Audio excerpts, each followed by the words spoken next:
Jadi sebagai usahawan, always try new things sebab bila anda masuk ke industri yang baru or industri fashion, anda sentiasa kena banyak bereksperimen.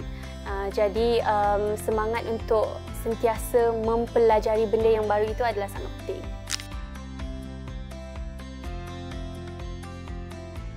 Nama saya Dania Kamalul, Ketua Pemasaran di Bayu Samsat.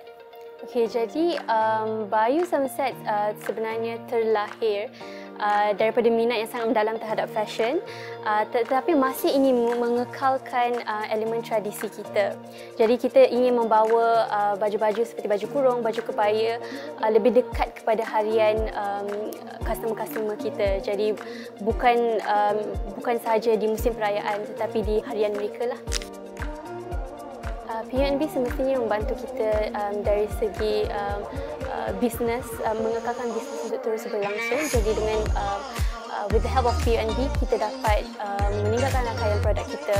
Dengan kita dapat bagi experience yang lebih best kepada customer kita seperti outlet kami dengan tim-tim yang berbeza. Dan Bayu Samsat semestinya adalah untuk berkembang di antarabangsa. Bayu Samsat sentiasa mengekalkan tradisi kita dan mengekspreskan dengan keunikan fashion kita di industri fashion ini.